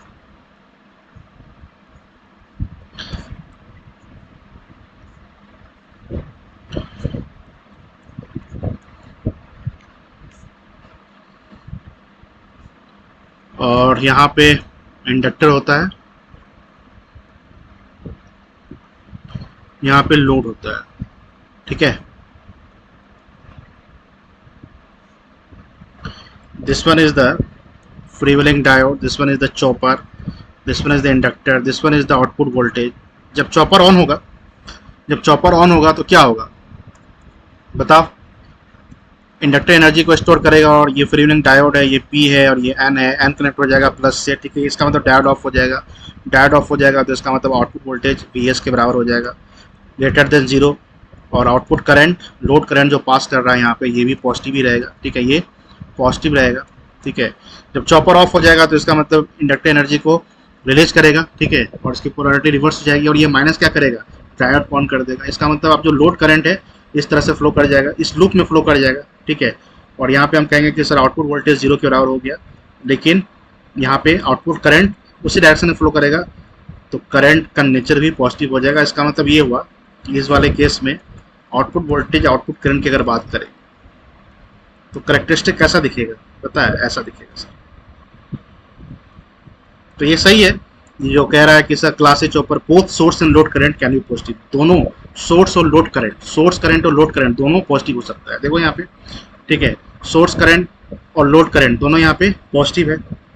जब फ्रीव्हीलिंग डायोड ऑन होगा तब सोर्स करंट 0 रहेगा, लेकिन है तो पॉजिटिव। ये सोर्स करंट यहाँ फ्लो करता है, ये सोर्स करंट, ठीक है।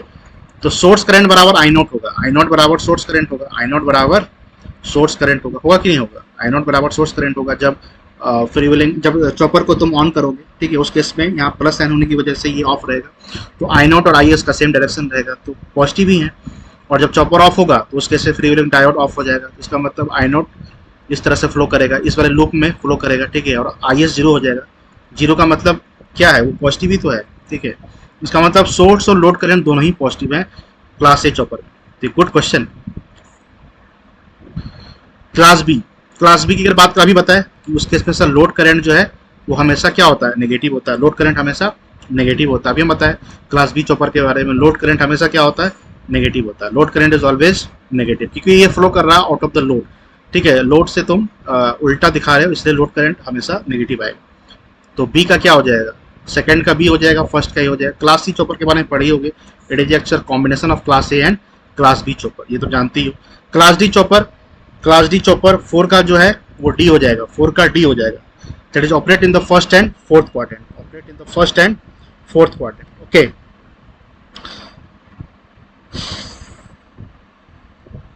तो क्लास डी चॉपर के बारे में देख लेते हैं। चलो, क्लास डी चॉपर,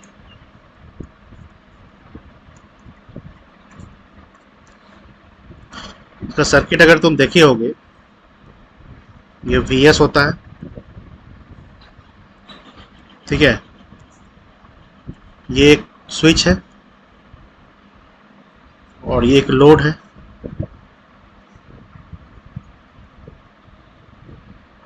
यहाँ पर एक डायोड को हम लोग कनेक्ट करते हैं, ठीक है, यहाँ भी एक डायोड होगा और अगेन यहाँ पर एक स्विच होगा। ठीक है, तो सपोज करो CH1, यहाँ पर CH2, यहाँ पे डायोड D1 और यहाँ पे डायोड D2। ठीक है, आउटपुट करंट हम मान लेते हैं कि सर ये I0 है और आउटपुट वोल्टेज यहाँ पर इस तरह से V0 है, दिस इज द लोड। ठीक है, अब देखो क्या हो रहा है, जब CH1 और CH2 ऑन है, जब CH1 और CH2 ऑन है, ठीक है, जब CH1 एंड CH2 ऑन है तो क्या हो रहा है, इसको देख लेते हैं कि जब सर CH1 और CH2 ऑन है तो क्या हो रहा है। तुम ही बताओ, जब CH1 एंड CH2 ऑन है तो डायग्राम कैसा दिखेगा, डायग्राम कैसा दिखेगा, VS CH1 और CH2 को ऑन करते हुए दिखा दो। ऑन कर दिए, ये लोड है, CH1 ऑन है और CH2 ऑन है, ठीक है, और दोनों डायोड क्या है, ऑफ है। ये लोड हो गया, लोड में जाने वाला करंट को इस तरह से दिखा है, यहाँ का वोल्टेज क्या है, V0 है। ये CH1 है, 1 था और यहाँ पे CH2 ऑन था। अब KVL लगाओ, इस वाले लूप में KVL लगाओ, ठीक है, तो क्या बनेगा, -VS plus V0 equal to 0। तो V0 किसके बराबर हो जाएगा, VS के बराबर हो जाएगा। इसका मतलब आउटपुट वोल्टेज क्या हो गया, पॉजिटिव हो गया। नाउ आउटपुट करंट के बारे में कमेंट करो। अब देखो यहाँ पे CH1, ये स्विच है, स्विच लगा हुआ है, इसका मतलब ये हुआ कि स्विच इस तरह से लगा हुआ है, पता है, मान लो कि यहाँ पे कोई थायरिस्टर कनेक्टेड है, ये, तो इस थायरिस्टर को ऑन होने के लिए करंट का डायरेक्शन कैसा फ्लो होना चाहिए, बताओ, करंट का डायरेक्शन कैसा फ्लो होना चाहिए। सर करंट का डायरेक्शन इस तरह से फ्लो होना चाहिए, तभी ये स्विच ऑन होगा ना, क्योंकि ये एनोड है थायरिस्टर का और ये क्या है, ये कैथोड है और ये क्या है सर, गेट है। इसका मतलब उसी डायरेक्शन में करंट को फ्लो करना चाहिए जिस डायरेक्शन में लोड करंट है। इसका मतलब ये हुआ कि आउटपुट करंट यहाँ पे क्या हो गया, आउटपुट करंट सर पॉजिटिव हो गया, यहाँ पे आउटपुट करंट क्या हो गया, पॉजिटिव हो गया। तो जब CH1 और CH2 ऑन है तो दोनों जो वोल्टेज और जो करंट है वो क्या है, वो पॉजिटिव है। अब आई की बात कर लेते हैं, जब D1 एंड D2 ऑन है, जब D1 एंड D2 ऑन है, ठीक है, जब D1 एंड D2 ऑन है तो सर्किट बना लो,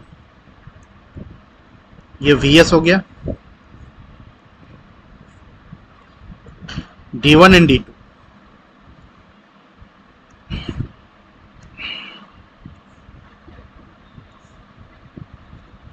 ये लोड है,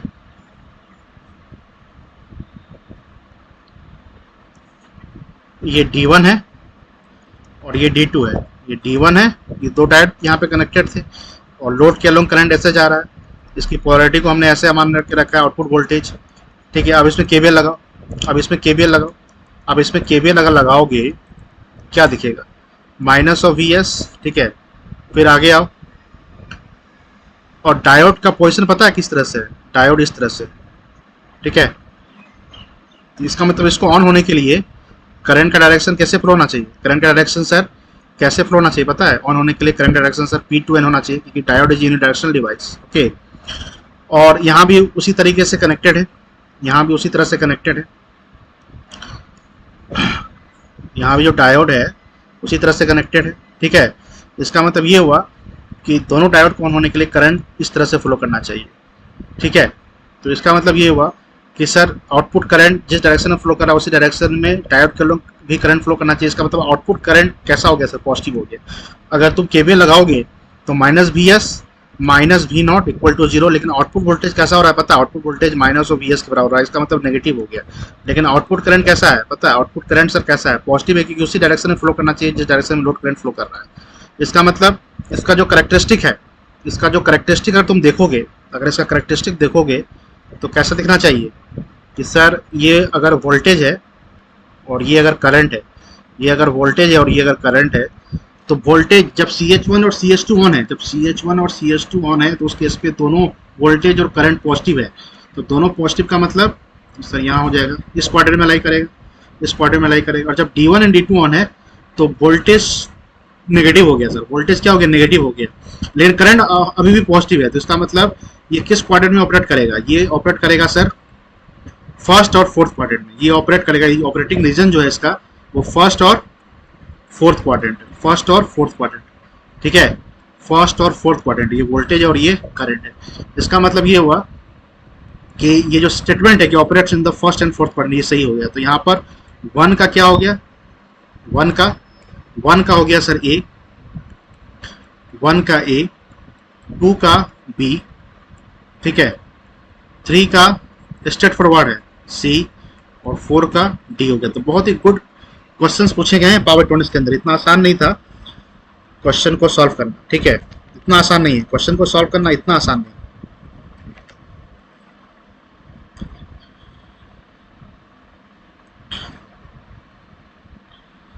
देखो ये कितना अच्छा है कि 1 का सर ए हो गया, 2 का बी हो गया, कि जब सोर्स और load current positive class A, load current is always negative in case of class B. Class C में कॉम्बिनेशन ऑफ क्लास ए और क्लास बी चॉपर को हम लोग क्लास सी कहते हैं। इसका भी एक्सप्लेनेशन है, चलो इतना नीड नहीं है, मेरे हिसाब से समझ में आ ही गया होगा। Class D operate in the first and fourth quadrant, straight forward, A1, 2 का बी, थर्ड का सी, फोर्थ का डी, 1 का इस तरह से, ठीक है। चलो क्वेश्चन नंबर 8 हो गया। क्वेश्चन नंबर 9 की बात कर लेते हैं। ये 8 हुआ ना, फिर 7 हो गया, 8 हो गया, 9 किधर है? क्वेश्चन नंबर 9 किधर चला गया?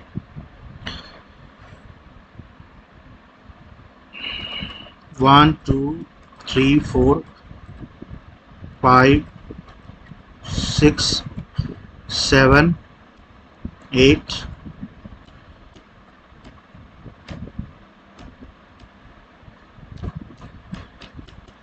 9। क्वेश्चन नंबर 9 जो है, आई थिंक क्वेश्चन नंबर 9 लगता है, अच्छा इसी में ये क्वेश्चन नंबर 9 हो गया, ठीक है। चलो क्वेश्चन नंबर 9, चलो इसको देख लेते हैं। तो विवेक कह रहे थे कंफ्यूज कर दिया था, जिसको थोड़ा भी याद नहीं था उसको सेट, ठीक है। देखो क्वेश्चन का लेवल तो गुड था, इतना आसान नहीं था सॉल्व कर पाना, ठीक है। अब इसमें देख लेते हैं, क्वेश्चन नंबर 9 को देख लेते हैं। क्वेश्चन नंबर 9 में देखो क्या है। देखो मुझे भी कितना टाइम लग रहा है सारे क्वेश्चंस को सॉल्व करने में, ठीक है। डायरेक्ट आंसर नहीं बताना है कि सर इसका वो बताया है तो इसका आंसर यही होगा। अपने से दिमाग लगाओ, कंसेप्ट पढ़े हो, सोचो कि क्या क्या क्या होना चाहिए, ठीक है, ठीक है। तो यहाँ पे देखो कॉलम 1 में सिंगल फेज फुल्ली कंट्रोल, ये सुटेबल है for both R and R load, ये तो सही है कि 1 का ही हो जाएगा। It is suitable for both R and R load. Single phase full wave bridge converter, ये provides continuous current for R L load. Single phase full wave bridge converter provides continuous current for R L load, ये सही है। Semi converter suitable for R load with reduce harmonic, ये भी सही है। 3 phase full converter suitable for high power application, तो 4 का ये तो स्ट्रेट फॉरवर्ड हो गया, ठीक है, ये भी स्ट्रेट फॉरवर्ड है। अब fully control, single phase fully control हम लोग सुटेबल है for both R and R L type load. Single phase full wave bridge converter की बात करें तो it provide the continuous current for R L load. अब तुमने देखा होगा फुल वेव कन्वर्टर वाले सर्किट के अंदर अगर तुम आउटपुट वोल्टेज का वेवफॉर्म बनाए होगे, ठीक है, तो इस तरह का वेवफॉर्म तुम्हें देखने को मिला होगा। किस तरह का सर, देखो यहाँ पे 0 है, अल्फा आर हो चाहे आर एल लोड हो, दोनों ही केस के लिए ये पाई है। और ये आर एल लोड की अगर हम बात करें, RL लोड की बात करें, तो it provide the continuous current, it provide the continuous current, ये कॉन्टिन्यूस करंट को प्रोवाइड कर रहा है, नहीं कर रहा है। देखो इस तरह का वेवफॉर्म तूने डिजाइन किया होगा, ये पाई है, पाई प्लस अल्फा है, पाई प्लस अल्फा है, ये 2 पाई है, ये 2 पाई प्लस अल्फा है, ये 3 पाई है, ठीक है। इसका मतलब ये क्या होगा, इसका मतलब ये RL लोड के केस में, RL लोड के केस में it provide the continuous current, it provide the continuous current, ठीक है। That is the single phase full wave bridge converter. तो 2 का तो B हो गया। Single phase fully control suitable for both RL and RL load. Semi converter अभी हमने बताया था सिंगल फेज सेमी कन्वर्टर के बारे में, ये सुटेबल है R load with reduce harmonic, harmonic को हम लोग रिड्यूस कर सकते हैं, अभी पता है ना। सिंगल फेज सेमी कन्वर्टर के केस में हमने बताया था, अभी देखो यहाँ पे सिंगल फेज सेमी कन्वर्टर के केस में हमने बताया था कि हार्मोनिक को हम लोग क्या कर सकते हैं सर, रिड्यूस कर सकते हैं। देखो यहाँ पे हार्मोनिक को हम लोग रिड्यूस कर सकते हैं कि नहीं। Single phase suitable for R load. अगर तुम यहाँ पे सपोज करो हमारे पास लोड अगर RLE टाइप नहीं हो, सिर्फ R लोड हो, सिर्फ R लोड हो और यहाँ पे फ्रीव्हीलिंग डायोड कनेक्टेड है, तो भी उस केस में वेवफॉर्म ऐसा ही दिखेगा, ठीक है। तो इसका मतलब ये हुआ, अगर ऐसा वेवफॉर्म दिखेगा तो सोर्स करंट का नेचर तो ऐसा ही रहेगा, ठीक है, सोर्स करंट का नेचर ऐसा ही रहेगा। अब यहाँ पे देखो, समझो बात को, सेमी कन्वर्टर में अगर R लोड है तो रेजिस्टेंस क्या करता है, जैसे ही सप्लाई ऑफ होगा रेजिस्टेंस के अक्रॉस करंट तुरंत जीरो हो जाएगा, तुरंत जीरो हो जाएगा, ठीक है। तो यहाँ पर क्या है कि जैसे T1 एंड T2 ऑन होगा तो आउटपुट वोल्टेज सोर्स वोल्टेज के बराबर होगा, ठीक है, अगर R लोड है सेमी कन्वर्टर के केस में। और अगर T3 एंड T4 ऑन करोगे तो output voltage minus of VS के बराबर होगा। तो इसका मतलब यहाँ पे फ्रॉम जीरो से अल्फा, अगर हम वेवफॉर्म की बात करें, जीरो से अल्फा की बात करें तो यहाँ पे फ्रीव्हीलिंग डायोड कंडक्ट करेगा ही नहीं, यहाँ पे फ्रीव्हीलिंग डायोड कंडक्ट करेगा ही नहीं। तो R लोड में, रेजिस्टिव लोड में फ्रीव्हीलिंग डायोड कंडक्ट नहीं करता है, ठीक है ना। क्यों? क्योंकि सर रेजिस्टिव लोड एक ऐसा लोड है जहाँ पे जैसे ही सप्लाई रहेगा तब करंट फ्लो करेगा, जैसे ही सप्लाई ऑफ हो जाएगा करंट तुरंत जीरो हो जाएगा। इसका मतलब यहाँ पे फ्रीव्हीलिंग डायोड कंडक्ट करेगा ही नहीं। तो सेमी कन्वर्टर में अगर R लोड लगा दोगे तो there is no conduction of freewheeling diode, तो फ्रीव्हीलिंग डायोड कंडक्ट नहीं करेगा। और रेजिस्टिव लोड में फ्रीव्हीलिंग डायोड कंडक्ट नहीं करेगा। इसका मतलब ये हुआ कि प्योर रेजिस्टिव लोड के केस में, सेमी कन्वर्टर के केस में रिड्यूस हार्मोनिक हमें मिल सकता है, ठीक है। तो यहाँ पे लिखा हुआ है कि single phase semi converter suitable for R load with reduced harmonic, बहुत ही कम हार्मोनिक यहाँ पे मिलेगा। 3 phase full converter suitable for high power application, ठीक है। तो ये स्ट्रेट फॉरवर्ड हो गया, दैट इज सर 1 का A, 2 का B, 3 का C, 4 का D, ओके। क्वेश्चन नंबर 10 की बात कर लेते हैं। A step up chopper increases the voltage to a higher level while a step down chopper reduces the voltage to a lower level। इसका बताना। हम जानते हैं कि स्टेप अप चॉपर में जो आउटपुट वोल्टेज की इक्वेशन होती है सर VS 1 माइनस D, और इन case of step down chopper output जो वोल्टेज होता है वो होता है सर D इंटू VS, ठीक है।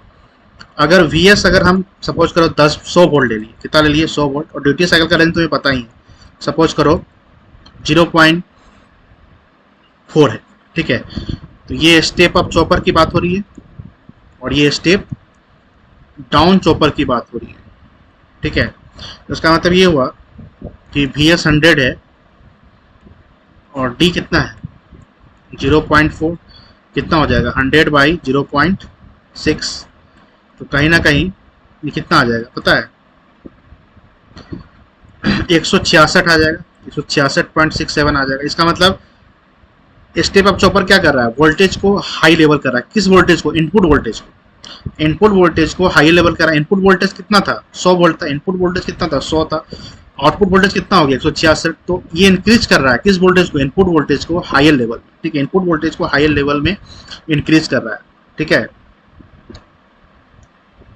वाइल स्टेप डाउन चॉपर, अगर हम सेम फिगर की बात करें तो D अगर 0.4 है और VS अगर 100 है तो कहीं ना कहीं ये 40 वोल्ट हो गया। इसका मतलब ये इनपुट वोल्टेज को, VS कितना है 100 वोल्ट, इसका मतलब ये इनपुट वोल्टेज को क्या कर रहा है, इनपुट वोल्टेज को डिक्रीज कर रहा है, इनपुट वोल्टेज 100 था, आउटपुट वोल्टेज कितना आ गया 40 आ गया। इसका मतलब इनपुट वोल्टेज को ये क्या कर रहा है, लोअर लेवल में ले जा रहा है, इनपुट वोल्टेज को ये लोअर लेवल में ले जा रहा है, ठीक है। तो स्टेप अप में output voltage is greater than the input voltage, step down में output voltage is less than the input voltage, तो यहाँ पे क्या होना चाहिए, स्टेटमेंट पढ़ो, step up chopper increases the voltage to a high level, ठीक है, किस वोल्टेज को हाई लेवल पे ले जाता है, सॉरी, अच्छा यहाँ पे ये पूछ रहा है ना, यहाँ पे ठीक है, ये तो हमें पता है कि स्टेप अप चॉपर में output voltage greater than input होता है, और स्टेप डाउन चॉपर में जो आउटपुट वोल्टेज होता है वो लेस देन इनपुट वोल्टेज होता है। तो यहाँ पे इंक्रीज कर रहा है किस वोल्टेज को हायर लेवल में, that is the output voltage, yes, output voltage को हायर लेवल में ले जा रहा है, ठीक है। While step down chopper reduces the output voltage to a lower level, ये लोअर लेवल की तरफ ले जा रहा है। देखो इनपुट वोल्टेज अगर 100 था तो आउटपुट वोल्टेज 40 वोल्ट आ गया, तो कहीं ना कहीं क्या कर रहा है कि ये आउटपुट वोल्टेज को लोअर लेवल में ले जा रहा है। तो ध्यान से देखो, स्टेटमेंट पढ़ो कि स्टेप अप चॉपर जो है आउटपुट वोल्टेज को हाई लेवल में ले जा रहा है। आउटपुट वोल्टेज यहाँ पे 166 आ गया, नहीं आ गया, 100 वोल्ट हमने लिया इनपुट, तो कहीं ना कहीं आउटपुट वोल्टेज को हायर लेवल में ले गया, ठीक है। तो 166 output voltage to a higher level, while step down chopper reduces the output voltage to a lower level. Step down के केस में हम इनपुट 100 लिए हैं, अगर इनपुट 100 लोगे तो आउटपुट वोल्टेज कितना आ गया 40, तो कहीं ना कहीं आउटपुट वोल्टेज को लोअर लेवल में ले जा रहा है, ठीक है। तो इसका दोनों ही केस में यहाँ पे आउटपुट हो जाएगा, यहाँ भी आउटपुट हो जाएगा और यहाँ भी आउटपुट हो जाएगा, ठीक है। चलो क्वेश्चन नंबर 10 हो गया। चलो तो इतने सारे क्वेश्चन थे, तो मेरे हिसाब से पेपर जो है ना टफ है, ये पेपर टफ है, बहुत ही गजब का थॉट प्रोसेस की जरूरत है इस पेपर को सॉल्व करने के लिए, ठीक है। तो ओवरऑल हम 1 से देख लेते हैं क्या हुआ। क्वेश्चन 1 की बात करें तो ये collector current, collector emitter voltage हो जाएगा। 2 की बात करें तो natural commutation and force commutation. 3 की बात करें तो ट्रिगरिंग एंगल, यहाँ पे देखो ये बहुत ही अच्छा क्वेश्चन था, ट्रिगरिंग एंगल या फायरिंग एंगल, तो यहाँ पे ट्रिगरिंग एंगल होना चाहिए और कंडक्शन एंगल होना चाहिए, ठीक है। और 4 की बात करें तो freewheeling diode can improve the performance, because diode connect करने के बाद ये करंट को नेगेटिव, आउटपुट वोल्टेज को नेगेटिव होने से बचाता है, ठीक है। बाय कैसे, तो by allowing load current to flow. 5 की अगर बात करें, 5 की अगर बात करें तो 5 में क्या हो रहा है कि सर फायरिंग एंगल का प्रॉपर सिलेक्शन की नीड है to minimize the harmonic distortion in the output, ठीक है। 6 की बात करें तो 6 की बात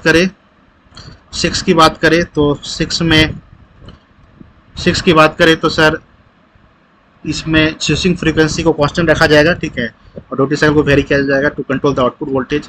7 की बात करें तो दोनों स्टेटमेंट सही है। Dual converter forward blocking mode में रेक्टिफिकेशन की तरह वर्क करता है, it supply the power from AC to DC, okay, and reverse blocking mode में it work as inverter, it supply power from DC to AC, okay. So bi direction power flow यहाँ पे possible है। In class B chopper the current flow only when the load voltage positive, ये भी सही है कि जब current flow करता है जब लोड वोल्टेज हमारा पॉजिटिव होता है, ठीक है। तो यहाँ पे जो आउटपुट वोल्टेज वो एक्सीड कर जाता है इनपुट वोल्टेज, इसे हम लोग स्टेप अप चॉपर भी कहते हैं, क्योंकि यहाँ पे आउटपुट वोल्टेज हमेशा इनपुट वोल्टेज से बड़ा मिलेगा, ठीक है। तो इसका मतलब ये हुआ कि यहाँ पे डायोड जब कनेक्ट कर जाएगा तो करंट इस तरह से फ्लो करेगा, इस वाले लूप में करंट फ्लो करेगा, और ऐसे जब फ्लो करेगा तो इसका मतलब ये लोड से करंट को हम बाहर की तरफ दिखा रहे हैं, इसका मतलब यहाँ पे आउटपुट करंट को हम लोग नेगेटिव ट्रीट कर सकते हैं, ठीक है। तो current flow only when the load voltage positive, जाहिर सी बात है लोड वोल्टेज पॉजिटिव होगा तभी करंट फ्लो करेगा। तो A1 और 2 बोथ स्टेटमेंट आर ट्रू, ठीक है। 8 की बात करें तो स्ट्रेट फॉरवर्ड है, 1 का A, 2 का B, 3 का C, 4 का D। 9 की अगर बात करें, ठीक है, 9 की अगर बात करें तो ये भी वही है, 1 का A, 2 का B, 3 का C, 4 का D। तो और 10 की बात करें तो आउटपुट हो जाएगा, ठीक है। तो जितने भी स्टूडेंट्स मेरे हैं या जो भी स्टूडेंट देख रहे हैं या जो स्टूडेंट देखेंगे, तो सारे स्टूडेंट जो दोनों वीडियो मैंने बनाया है, एक मशीन के ऊपर एक पावर टॉनिक्स के ऊपर, तो सभी लोग कमेंट के अंदर पोस्ट करेंगे कि आउट ऑफ 20 मार्क्स कितने नंबर आ रहे हैं उनके। अगर 7 सही है तो 14 हो जाएंगे, 8 सही है तो 16 हो जाएंगे, 9 सही है तो 18 हो जाएंगे। तो ये सारे स्टूडेंट कमेंट करेंगे कि सर आउट ऑफ 20 मेरा इतना मार्क्स आ रहा है, ठीक है। सारे स्टूडेंट जेपी पॉलिटेक्निक के सारे स्टूडेंट यहाँ पे कमेंट करेंगे कि सर मेरे आउट ऑफ 20 इतने मार्क्स बन रहे हैं, ठीक है। तो दोनों वीडियो पे मशीन पे भी कितने आ रहे हैं और पावर इलेक्ट्रॉनिक्स में कितने आ रहे हैं सभी लोग बताएंगे। कमेंट सेक्शन में फटाफट कमेंट करना शुरू कर दो, ठीक है। चलो तो मेरे हिसाब से बहुत ही गजब का क्वेश्चन था, लेवल बहुत बेहतरीन था। जब तक डेप्थ में नहीं पढ़ोगे तब तक क्वेश्चन नहीं लगेगा, ठीक है। तो बहुत ही गजब था। Vivek, are the student of GP polytechnic और एनी अदर कॉलेज? तुम्हारा 11/20 आ रहा है, ठीक है, हाफ मार्क मिलेगा सही होने पर, तो ठीक। चलो ठीक है, तो फिर हम लोग सेशन को यहीं पे एंड करते हैं। तो बहुत लंबा सेशन हो गया क्योंकि क्वेश्चन का लेवल काफ़ी डिफिकल्ट था, ठीक है। तो सारे लोग मशीन के वीडियो में जाके कमेंट कर लेना, ठीक है, कि सर मेरे 18 आ रहे हैं आउट ऑफ 20। मेरे अकॉर्डिंग होने चाहिए, लेकिन जितना मैंने एक्सपीरियंस किया है उसी अकॉर्डिंग होना चाहिए। पावर इलेक्ट्रॉनिक्स भी बता देना, कमेंट सेक्शन में सभी लोग कमेंट कर लेंगे, ठीक है। चलो। ठीक है, फिर सेशन हम लोग यहीं पे एंड करते हैं। Thank you very much.